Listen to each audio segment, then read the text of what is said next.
Bismillahirrahmanirrahim. Assalamualaikum warahmatullahi wabarakatuh.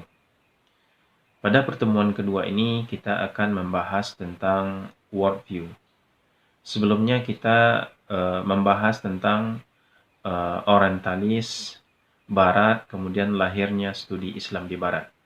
Dan sekarang kita masuk kepada worldview. Sebelum kita masuk kepada materi sekarang ini, maka perlu kita awali dengan sebuah ungkapan yang mana ungkapan ini bersumber disandarkan dari Ali bin Abi Thalib. Beliau mengatakan, "Unzur maqala, lihatlah apa yang dikatakan. Wala tanzur maqala, dan janganlah lihat siapa yang mengatakan." Maka ungkapan ini benar. Benar selama kita bisa menempatkan pada tempatnya. Dalam konteks watawasaw bil haqqi watawasaw bis sabri, nasihat menasihati, tentu kita tidak perlu melihat siapa yang mengatakan. Karena selama yang disampaikannya itu adalah baik, cukup kita pegang perkataannya itu. Tetapi dalam konteks keilmuan, kita tidak cukup melihat apa yang dikatakan. Kita perlu melihat siapa yang mengatakan. Mungkin menjadi pertanyaan, kenapa kita masukkan worldview ini bahagian dari mata kuliah kita? Ya, karena kajian kita, ya mata kuliah kita itu adalah kajian Barat terhadap Al-Quran. Di sini kita memandang ada dua hal. Pertama, subjek, yaitu Barat. Kemudian yang kedua adalah objek, kajiannya. Di sini ada dua. Pertama, hasil kajiannya, apa yang dikatakannya, kemudian subjeknya, siapa yang mengatakan.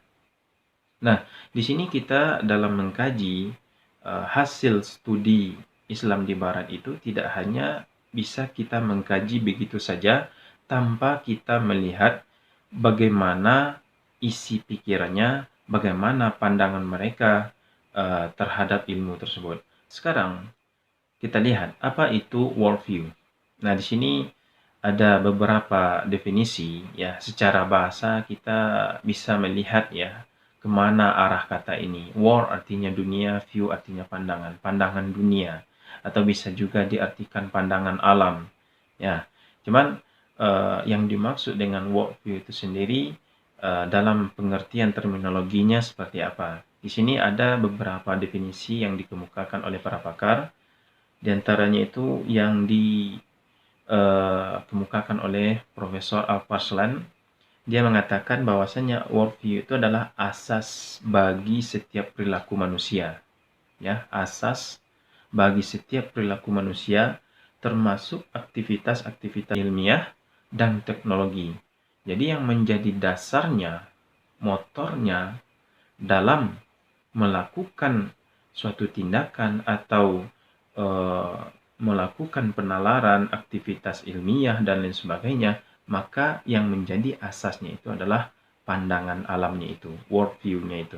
Dan karena worldview itu adalah asas motor terhadap seseorang dalam melakukan aktivitas ilmiah, tentu erat kaitannya dalam penalaran manusia. Nah, di sini kita bisa memahami bahwasannya ternyata worldview itu mempunyai kaitan erat dengan ilmiah. Nah, ketika dalam membangun sebuah metodologi, maka seseorang tidak akan terlepas kehidupan yang melatar belakanginya. Kemudian, karena kajian kita adalah kajian Barat terhadap Al-Quran, maka yang kita sorot di sini adalah Barat. Barat di sini bukan dalam artian letak geografisnya, tetapi Barat yang kita maksud di sini adalah Barat bagaimana cara pandangnya terhadap ilmu. Kalau kita lacak bagaimana sejarah kehidupan Barat itu, tidak terlepas dari peradaban Yunani kuno dan penggabungan dari peradaban Romawi. Dan juga tidak terlepas dari kehidupan bangsa Eropa, terutama Prancis, Inggris, dan Jerman. Nah, inilah yang mempengaruhi pandangan alam kehidupan di Barat. Tetapi di dalam perjalanannya, ternyata Barat mengalami perubahan. Nah, perubahan di sini, ya, mungkin kita mengenal ada yang namanya istilah Dark Age, yaitu masa kegelapan. Nah, dari masa kegelapan, Barat bangkit, ya, istilah itu Renaissance, bangkit. Nah, bangkit ini disebut adalah abad modern, ya, yaitu ketika terjadi ditandai dengan revolusi, kemudian ada industri besar-besaran di Inggris. Nah, terjadilah pada saat itu Barat memasuki babak baru. Nah, ketika memasuki babak baru ini, Barat juga mempunyai cara pandang baru. Artinya, cara pikirnya juga baru. Nah, di sini kita mungkin mengetahui ya, bagaimana peristiwa yang telah dialami Barat itu. Di antara peristiwa yang paling bersejarah itu, yang paling berkesan bagi mereka adalah ketika penghukuman terhadap ilmuwan dari pihak gereja. Nah, ini yang menjadi salah satu latar belakang kenapa ciri pandangan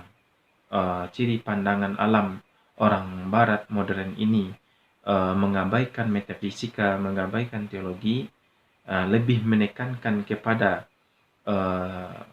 scientific, ya, scientific di sini artinya memisahkan antara agama dengan dunia, karena salah satu yang memfaktorinya itu adalah pandangan atau latar belakang yang seperti itu.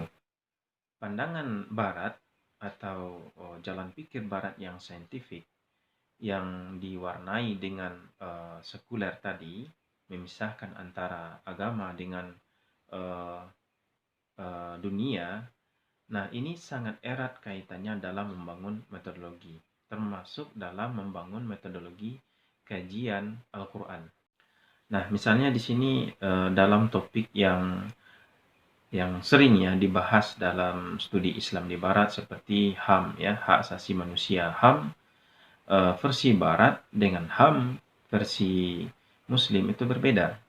Dari segi sumber, HAM di Islam itu sumbernya Al-Quran, wahyu, ya, dari Rasulullah juga. Nah, kemudian HAM di Barat itu sumbernya, ya, itu rasional. Sumbernya bukan wahyu, tapi akal. Nah, maka di sini tidak heran ketika kita menemukan bahwasannya kalau ada yang berzina, maka itu sah-sah saja asalkan mereka tidak ada melakukan kekerasan, tidak ada melakukan pemaksaan, asalkan suka sama suka. Nah, begitu juga dengan teori batas, ya. Bagaimana batasan aurat seseorang. Nah, kalau kita kaji versi Islam, batasan aurat seseorang itu jelas, ya. Ketika kalau perempuan, batasan auratnya itu menutup seluruh tubuh kecuali wajah dan telapak tangan. Sementara kalau kita menggunakan akal, ya, bagaimana cara kita menentukan batasan? Di sini relatif sekali ketika seorang mengatakan bahwasannya ketika dia sudah menutupi bagian dada dan bagian di bawah pusar, itu sudah dikatakan menutup aurat. Nah, di sini sangat relatif sekali. Tidak bisa kita menentukan mana yang batasan yang benar itu. Nah, kemudian bagaimana pula kaitannya dengan studi Al-Quran? Nah, di sini di antara yang sering dikaji itu adalah sejarah teks Al-Quran. Nah, di sini yang disorot itu adalah bagaimana sejarah pengumpulan Al-Quran.